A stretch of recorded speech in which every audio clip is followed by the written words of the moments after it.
Welcome to my YouTube channel. இந்த வீடியோவில் நம்ம என்ன பார்க்க போகிறோம், அதுக்கு முன்னாடி இந்த ஸ்க்ரீனை பார்த்து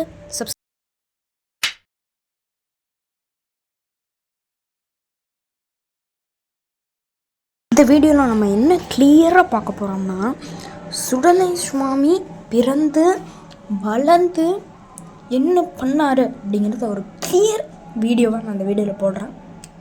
வீடியோவை மறக்காமல் ஃபுல்லாக பாருங்கள். இந்த உலகத்தில் சிவபெருமான் அப்படின்னு ஒரு கடவுள். உங்களுக்கு எல்லாருக்குமே சிவனை தெரியும். சிவன் பார்த்திங்கன்னா ஒரு நாள் அந்த உலக மக்கள்னு சொல்ல பாருங்க, விலங்குகளை சாப்பாடு உண்ண கொடுக்க போயிருக்கிறாரு.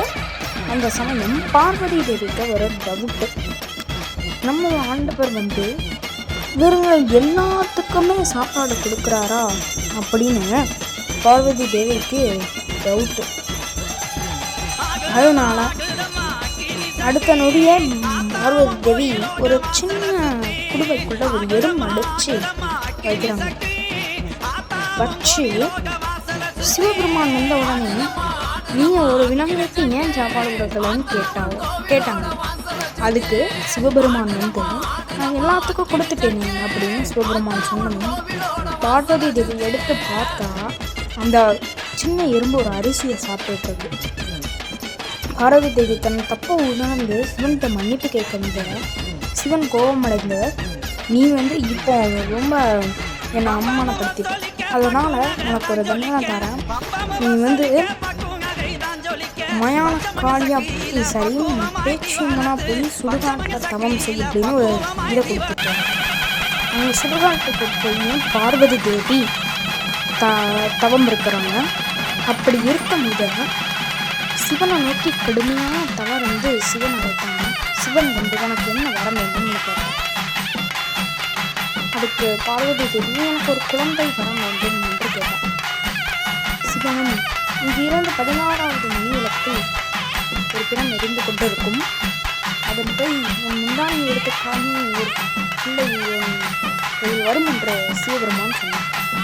அதே மாதிரி ஒரு பிள்ளை நின்றது, ஆனால் முண்டம் மட்டுமே இருந்தது. இதை கண்டு கோமடைந்த பார்வதியார் சிவனை நோக்கி சொல்லவும், பிரம்மா முண்டத்தை உருவம் கொடுக்கிறார். கொடுத்து நைட்டு பாசமாக தொட்டியில் பார்வதி தேவி போட்டுட்டு வராங்க. அடுத்த நொடி இந்த தூங்கிட்டு இருந்த குழந்தை எந்திரிச்சு சுடுகாட்டுக்கு போகுது. இந்த பணத்தை எடுத்து சாப்பிடுது. அடுத்து திருப்பியும் அழகாக ஒன்றுமே தெரியாத தொட்டியில் படுத்துடுது. சிவன் அந்த குழந்தைக்கு பேர வைக்கிறாரு விடலையும். அதுக்கடுத்து அந்த தூங்க சின்ன குழந்தைய தூக்கணும். காலையில் அந்த பார்வதியை தூக்குறாங்க. உடனே அப்படி சிவபெருமானுடைய பார்த்து கோபமடைந்து, நீ இங்கே இருக்கக்கூடாது, வேற எங்கேயாவது போ அப்படின்னு அனுப்பி வைக்கிறாரு. அப்போ நம்ம சுடலை ஆண்டவரும் இங்கே இருக்காமல் ஒரு பூலோகத்துக்கு போனார். பூலோகத்தில் போயிட்டு அவங்க அப்பாட்ட ஒரு வாரம் கேட்டிருந்தார். கொட்டையில் எனக்கு பலி கொடுக்கணும், இன்னும் 2 வாரம் கேட்டிருந்தாரு. பரிசையாக இருக்காரு. இப்படி நடந்துட்டு போது இந்த சீசன்லேயே அந்த சுடலை அப்படியே நடந்து தீப்பந்திட்டு போயிட்டு ஒரு அம்மன் கோயில், பக்கத்து கோயில் படம் அந்த தேரோட்டத்தில் பார்த்திங்கன்னா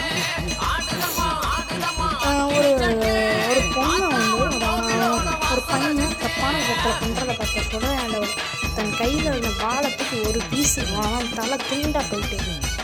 அதுக்கடுத்து அங்கே இருந்த அந்த மாரியம்மன் இங்கே இருந்த அந்த பகவதி அம்மன் அவங்க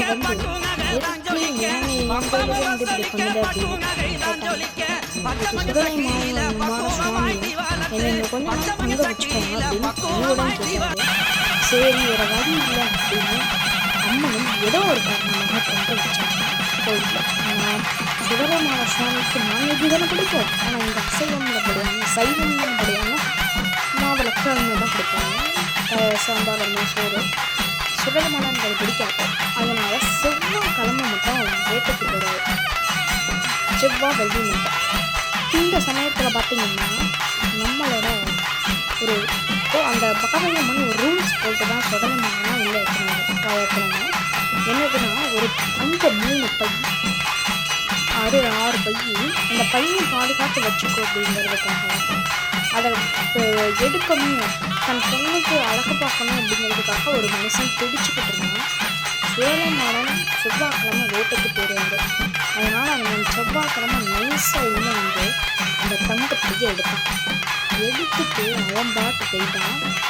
சுடலைமாண்டவர் வந்து பார்க்கவே கிட்டக்கணும் கோபப்பட்டு பகவதி மன்றம் வந்து கேட்கும்போது அவன் பத்தம்னா விட்டுருன்னு சொன்னான். ஆனால் சுடலைமாடன் விடாமல் அவன் வீட்டுக்கு ஒரு முனிவர் வேஷத்தில் வந்து அந்த பொண்ணை ஒன்றுமே பண்ணாமல் அந்த பொண்ணு வந்து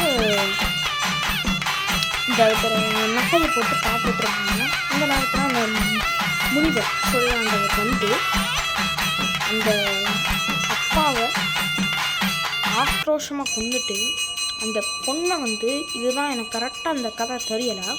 அவங்க பொண்ணை வந்து சில பேர் வந்து கொன்னுட்டாங்க அப்படின்னு சொல்கிறாங்க. சில கதை புராணங்களில் வந்து அந்த பொண்ணை தான் கல்யாணம் கட்டிக்கிட்டாங்க சுடலைமாட சுவாமி. அதனால தான் அந்த பொண்ணை கல்யாணம் கட்டினதுனால தான் மாடத்தி அப்படிங்கிற ஒருத்தவங்க உள்ள என்ட்ரானாங்க அப்படின்னு சொல்கிறாங்க. ஓகே, இந்த வீடியோவில் சுடலைமாண்டவர் எப்படி பிறந்தாரு வளர்ந்தாரு எல்லாமே பார்த்தோம். இதே மாதிரி நிறைய இன்ட்ரெஸ்டிங்கான வீடியோஸ் போடுவோம், ஷார்ட்ஸ்லாம் நிறைய போடுவோம். வீடியோ போடுறதுக்கு நம்ம சேனலை சப்ஸ்கிரைப் பண்ணிக்கோங்க. இப்போ நம்ம 1.5 வருஷம் நடந்த பூஜை நம்ம களப்பட்டியில், அதை தான் இந்த வீடியோவில் வரிசையாக ஃபஸ்ட்லேருந்து காமிச்சிக்கிட்டு இருக்கோம். அதனால் அதை ஃபுல்லாக பாருங்கள். இதுக்கு மியூசிக் என்ட்ரன்ஸாகவும் இப்போ ஃபுல்லாக பாருங்கள். அதுக்கடுத்து நம்ம வீடியோ முடிச்சுக்கலாம்.